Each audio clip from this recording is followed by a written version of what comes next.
Halo Science-Seekers, kembali berjumpa bersama saya Denny Darko. Tidak ada yang namanya misteri, yang ada adalah tanda-tanda yang kita semua coba untuk mengerti.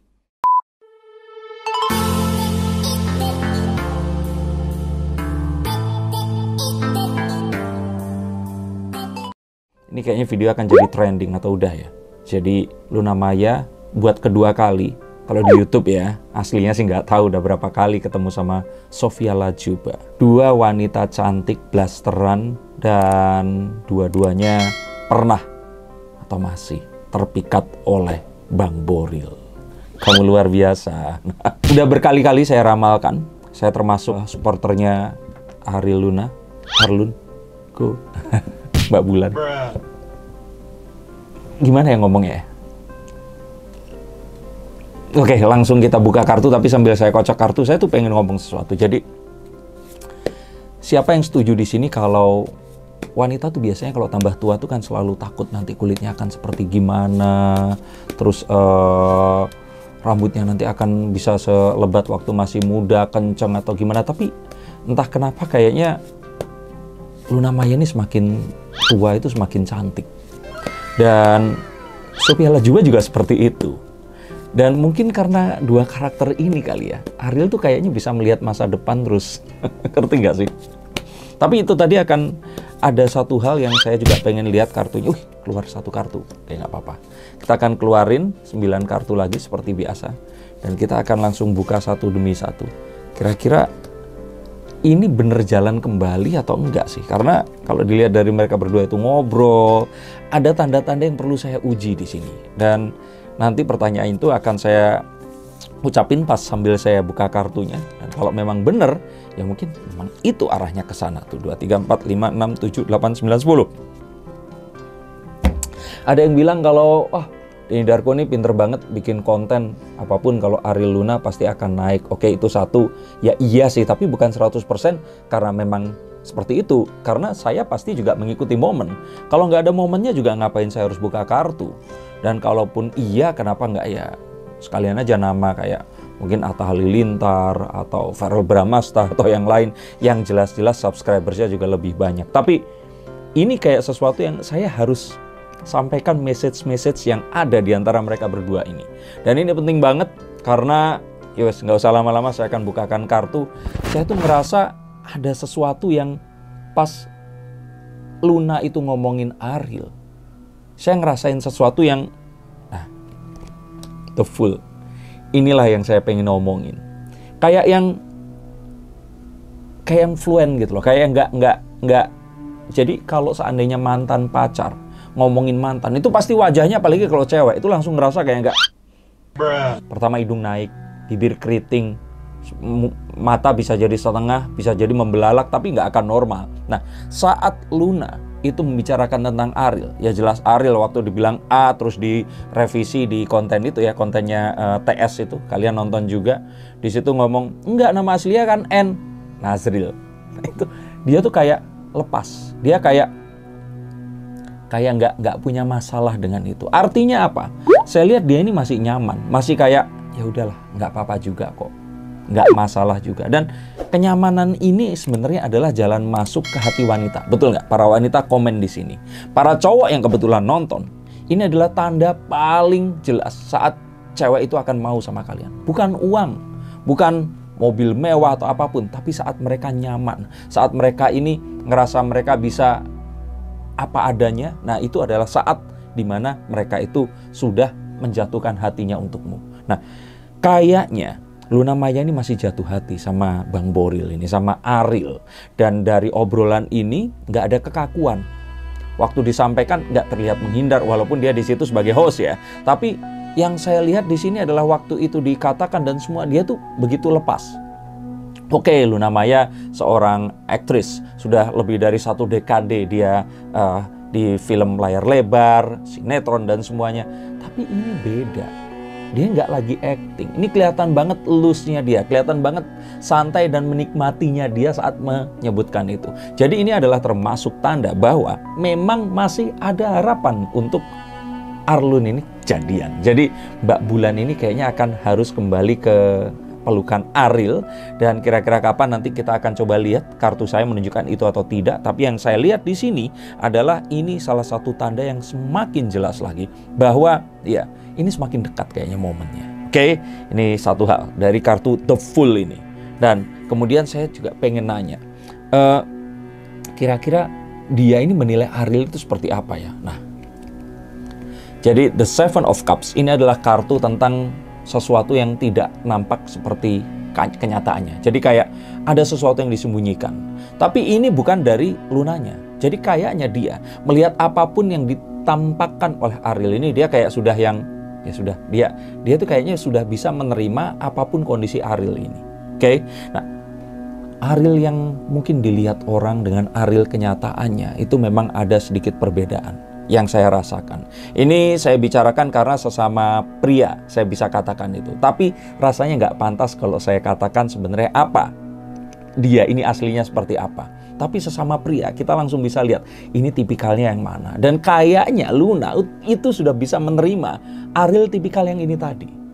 Tipikal Ariel yang matanya ini masih mencari. Matanya masih ingin berpetualang. Dan tampaknya waktu Luna mengutarakan tadi semua, nanti nonton deh langsung di TS Entertainment. Dan saya juga ngelihat waktu dia dihipnotis oleh Uya Kuya. Saat dia cerita tentang semuanya dan ya walaupun ceritanya mungkin nggak lebih ke Ariel ya, tapi lebih ke mantan yang terakhir ya. Ini kalau saya rasakan di sini dia kayak dilihat dari kedewasaannya di TS Entertainment ini dan semua dia kayaknya yang sudah bisa, ya sudahlah. Nggak apa-apa, kalaupun nanti mungkin ada orang yang bilang, loh Ariel tapi kan playboy, tapi kan, dia kayaknya akan, ya sudah, nggak masalah. Jadi kayak tipikal wanita yang sudah menerima bahwa cowok ini nggak sempurna, tapi dia akan tetap menerima.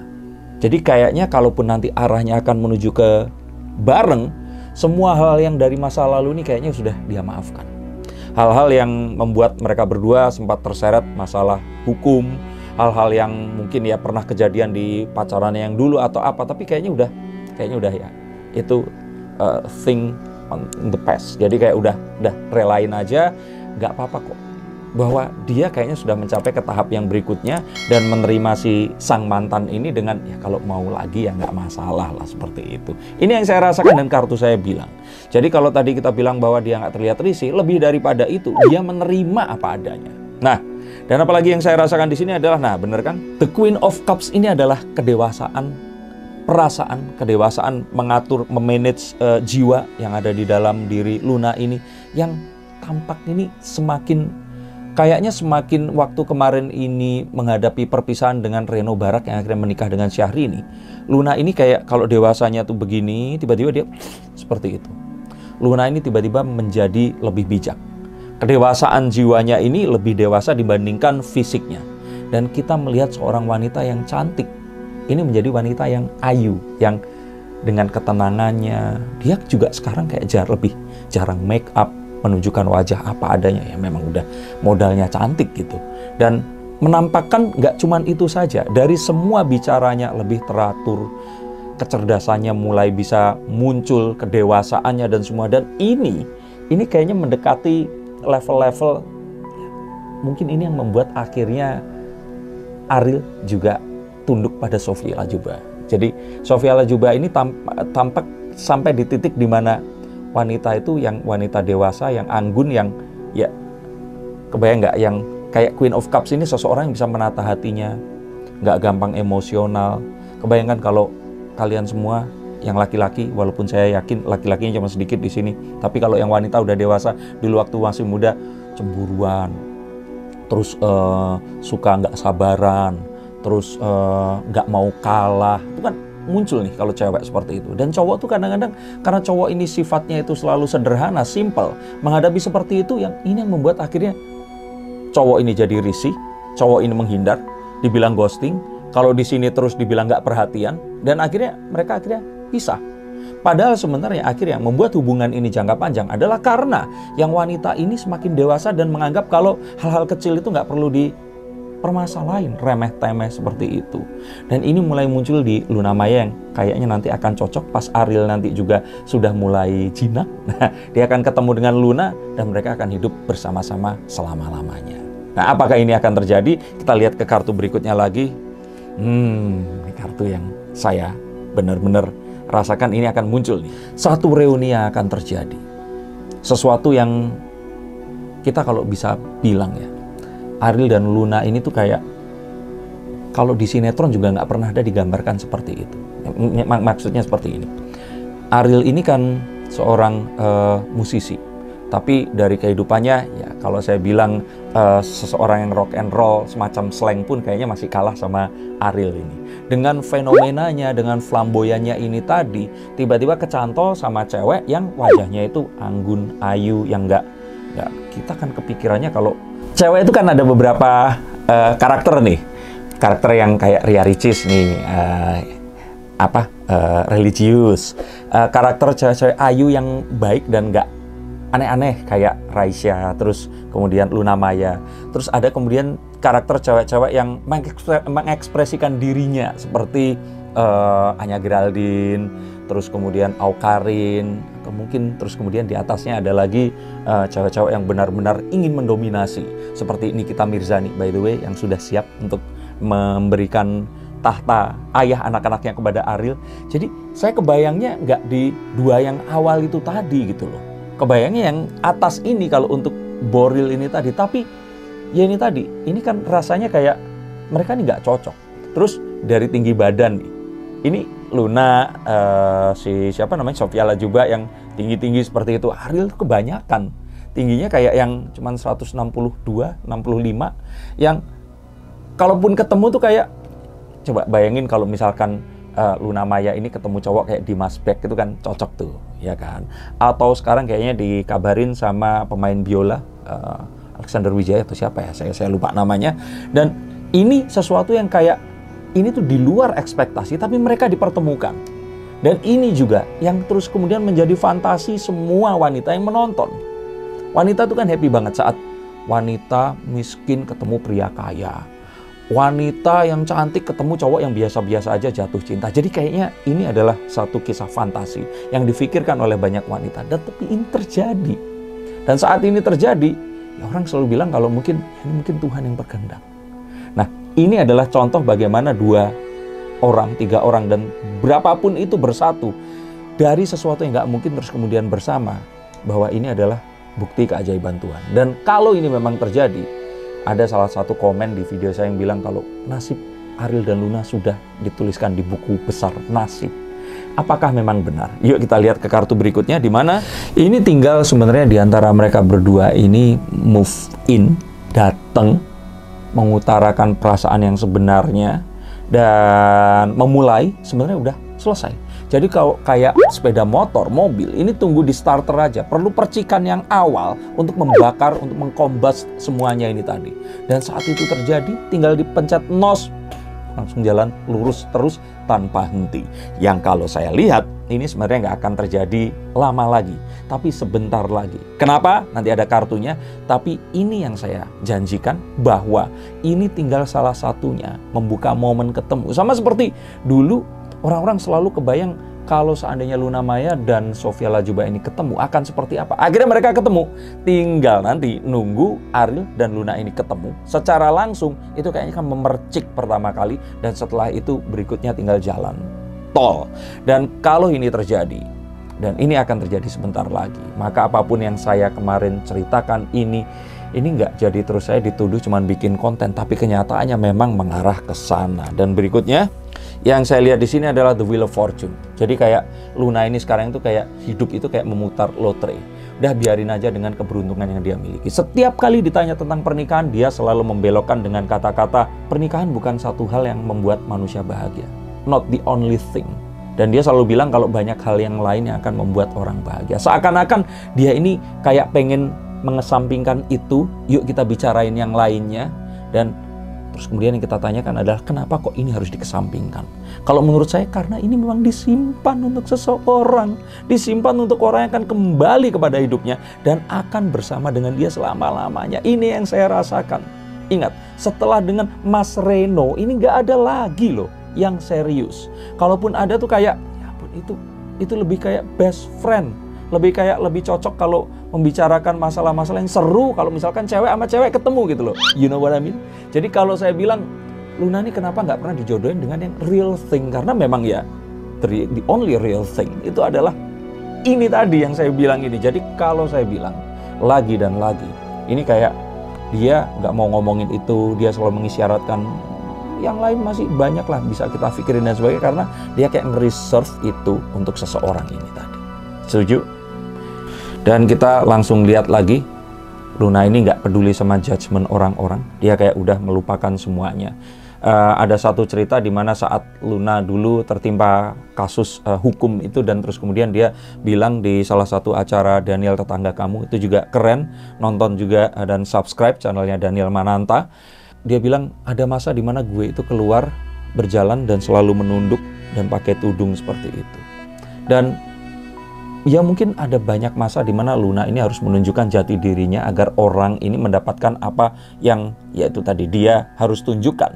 Tapi kita lihat bahwa Luna sudah melewati itu semua. Kedewasaannya sekarang sampai di titik this is me. Ini adalah dia. Dan ternyata dia yang sesungguhnya yang seperti itu tadi. Luna yang saya jumpai di backstage adalah Luna yang cerdas, yang kalau dulu saya, maaf ya Luna, saya menganggap kalau Luna ini kayaknya cewek yang jual kecantikannya, jual posturnya dan semuanya. Ternyata enggak loh. Di luar itu tadi ternyata Luna ini adalah seorang yang smart, dia ini orang yang juga picky, orang yang benar-benar memikirkan sesuatu sebelum sesuatu itu terjadi dan melihat ini tadi. Sepertinya ini menuju ke tahap kedewasaan yang selanjutnya, di mana dia ini benar-benar merasa kalau ya sudah, saya seperti ini, kalau kamu mau menerima saya silahkan, kalau enggak juga ya nggak apa-apa. Dan kayaknya dengan perasaan ini, dengan apapun yang dia keluarkan ini tadi akan menarik Ariel ini untuk mendekat, dan mungkin dalam 3 kartu lagi, saya nggak mau ngomong sekarang, dalam waktu yang tidak lama lagi mereka akan bersama, dan saat mereka bersama ya saya harap ini selama-lamanya. Nah, kalau mereka bareng nih kira-kira seperti apa sih? Kalau saya lihat saat mereka bareng, nggak di tahun ini yang pasti, nanti kayaknya mereka akan sama-sama dewasa, umurnya juga akan sama-sama pas satu sama lain, dan mereka ini akan saling mengerti bahwa kehidupan mereka nggak sempurna, banyak cacat yang mereka ciptakan sendiri baik sengaja atau tidak sengaja, dan kayaknya yang bisa saling menerima adalah mereka masing-masing ini tadi. Dan kalau seandainya ini memang terjadi, sebenarnya mereka ini akan memiliki keluarga yang sudah ya itu tadi saling mengerti, nggak ada lagi jealousy, yang nggak ada kalau misalkan Ariel terus kemudian nanti ketemu sama cewek-cewek kayak yang gue udah tahu kok luar dalam atas bawahnya bolak-baliknya. Dan Ariel pun juga seperti itu karena dia tahu bahwa eventually wanita itu physically itu ternyata beda-beda, tapi in the end of the day dia harus mencari isi otak dan isi hatinya. Dan itu semua kalau menurut saya harusnya dia belum menemukan. Karena kalaupun dia menemukan dan dia cari yang lebih muda, dia harus nunggu lagi agak lama.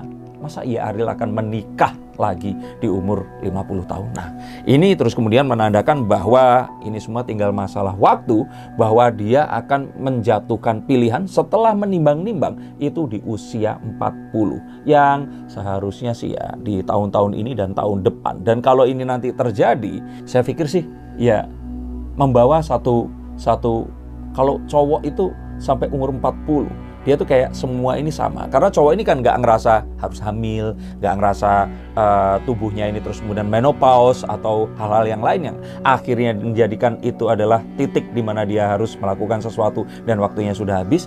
Jadi kalau saya bisa bilang umur 40 ini adalah tonggak di mana Ariel harus menentukan dia harus berhenti di mana. Dan saya pikir berhentinya ya kembali lagi ke masa lalu yang ada di masa kini dengan sesuatu yang lebih lagi, yaitu Luna Maya. Dan kalau dilihat lagi, ini semua akan terjadi setelah Ariel melewati satu kegagalan cinta. Jadi kayaknya sebelum nanti akhirnya melabuhkan hati kepada Mbak Bulan, Ariel akan menjalani hubungan dengan seorang wanita. Hubungan ini akan very passionate.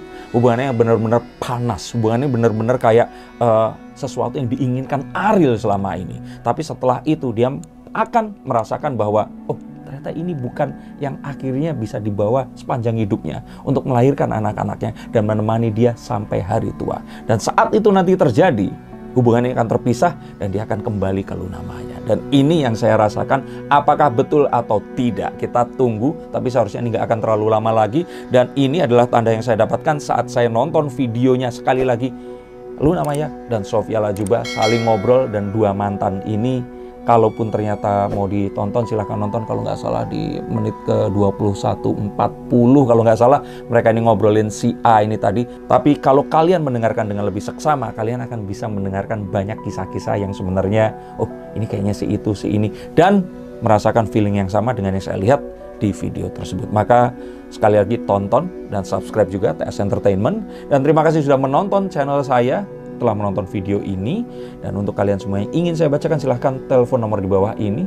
Sekali lagi selamat Idul Fitri, mohon maaf lahir dan batin. Semoga keluarga kita diberikan selalu kesehatan, terhindar dari COVID-19, dan dipertemukan di Idul Fitri tahun depan. Terima kasih, sampai jumpa dan salam.